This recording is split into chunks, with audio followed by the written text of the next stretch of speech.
A primeira incerteza que nós tínhamos no mercado era sobre o crescimento da China. Qual era a outra incerteza? As eleições dos Estados Unidos. Definições de juros global. A outra incerteza é o nosso fiscal. Incertezas globais. Falando de China, nós temos a condição que era para ver se entregava o PIB, a condição que na China eles estavam projetando um aumento do consumo, porque caracteriza crescimento econômico, e os seus estímulos à economia, né?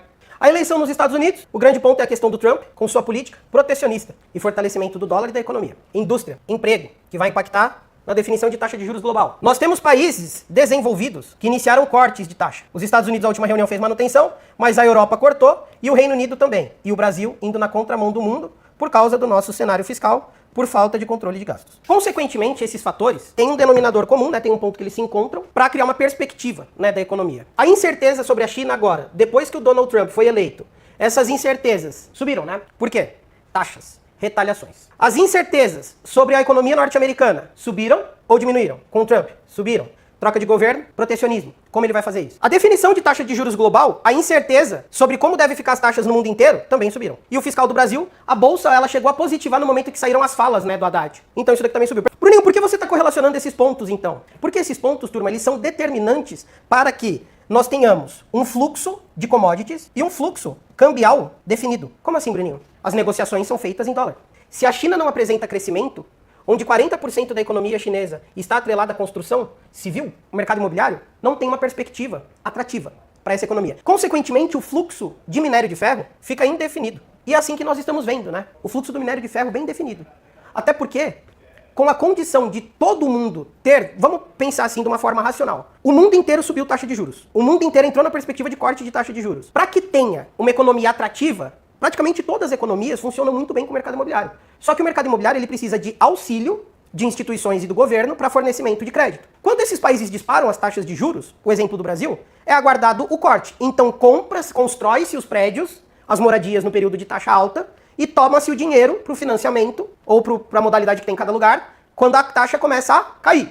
Beleza? A China está com indefinição no mercado de construção civil e ela é uma grande consumidora do minério e volta-se a falar em estímulos, né, na economia e também um pouco sobre a taxação que pode acontecer do minério, de produtos chineses mundo afora. A China exporta muito e importa muita commodity também. No caso, o minério da Vale é o segundo melhor minério do mundo. Então o que nós temos aqui, turma, com essa condição de minério de ferro gera mais incerteza, porque o mercado de construção civil mexe com o mundo inteiro. Quando o Donald Trump já observa essa situação no mercado imobiliário norte-americano, que também está desaquecido, aqui é necessário observar a indústria e o comércio, para ver se vai continuar gerando renda e ver se vai continuar gerando emprego. E com essa condição de gerar indefinições sobre taxa de juros, o mundo fica incerto sobre o que pode acontecer. Só que daí, o que nós temos que tentar observar? O nosso cenário, nós somos um país emergente, como a gente se adequa ao mercado global? A gente se adequa ao mercado global aproveitando as brechas que são geradas na economia para que a gente tente ganhar mercado. Para o Brasil também crescer nesse momento mais difícil. Por quê? O nosso cenário interno é de uma inflação alta, uma taxa de juros alta e o dólar em patamares altos, visto que já aconteceu. Inclusive o Lula ele falou que a culpa do dólar alto é a culpa do Banco Central, do Roberto Campos Neto, né, ex-presidente do Banco Central. Bom, observando todo esse cenário, o que torna o Brasil atrativo? Duas coisas. O que torna o Brasil atrativo se chama Selic, que hoje é a nossa maior commodity, né? Então a gente está exportando taxa de juros, por quê?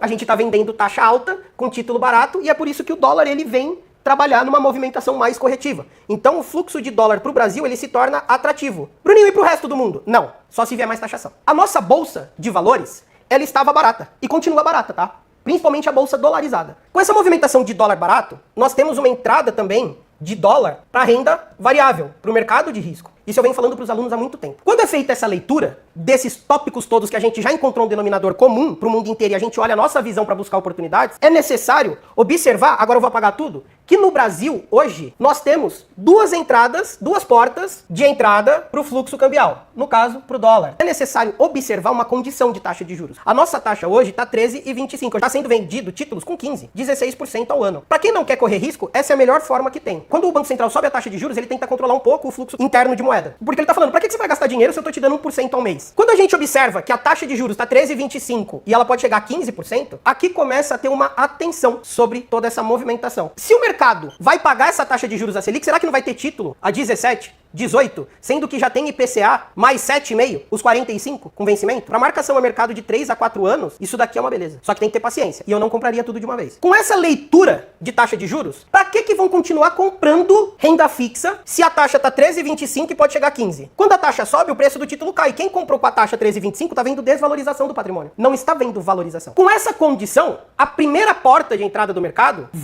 pode ser ainda mais expressiva para renda fixa até o meio do ano ou pós meio do ano. Aí a gente pode ver o dólar até escorregar um pouco mais, porque daí a gente vai ter a manobra do carry trade, que daí seria a entrada do fluxo estrangeiro no Brasil. Só que o segundo ponto, a segunda porta que nós temos aqui, é o mercado de renda variável. Segunda porta. Por que, Bruninho, o mercado de renda variável? Porque é o seguinte, a nossa bolsa dolarizada, ela está muito barata. As empresas no Brasil, com a insegurança fiscal, não tá caindo agora, já vinha caindo. A bolsa fez fundo a 118 mil pontos. Hoje ela tá 125.800, a bolsa. Pro gringo continuar comprando bolsa, tá barato. Tá barato pra eles lá e tá barato pra entrar aqui. Por isso que o dólar tá corrigindo, o mercado adianta a movimentação. Então quando a gente olha essas duas portas de entrada de dólar aqui no Brasil, a gente precisa compreender, agora é o momento da entrada de renda variável. Os papéis, as blue chips, continuam performando no Brasil. E o consumo cíclico é o segundo setor que mais vai apresentar crescimento.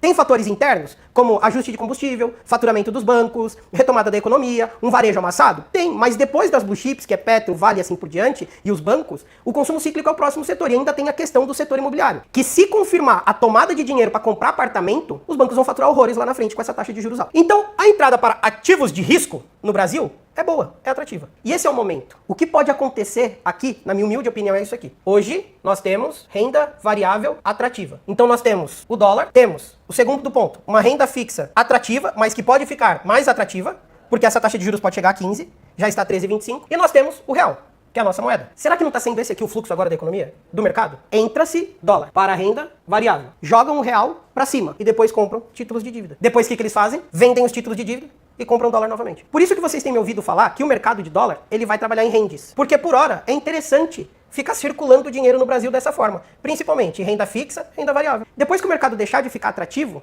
se ele ganhar uma força pelo nosso fiscal, o que a gente vai começar a observar? Que os juros futuros vão cair e o dólar vai cair. Por quê? Se tiver um fiscal bom, não tem por que sair do Brasil. E quem comprou o título de renda fixa com uma taxa de juros alta igual os DIs, eles estão em tom de realização, principalmente os longos. Quando a renda fixa fica atrativa para os caras lá de fora, quando corta a taxa de juros, o que eles vão fazer? Segurar os títulos de renda fixa, porque eles vão valorizar. E tendo essa valorização do PU do título, eles vendem os títulos e fazem dinheiro. Se o mercado norte-americano lá fora já está em máximas históricas, será que não é mais fácil aguardar uma realização do S&P, da Nasdaq, de Dow Jones? O que vai acontecer? Vai realizar as bolsas por lá, vai entrar mais dinheiro no Brasil, mais dólar para renda variável, eles estão adiantando a movimentação, ganhando dinheiro com uma bolsa barata, transformando o dólar em real e depois eles vão continuar aproveitando a curva de juros no Brasil. Então esse é o motivo para mim. O mercado está trabalhando com volume baixo por incertezas e por condições de você ter um fluxo de dinheiro trabalhando em duas pontas.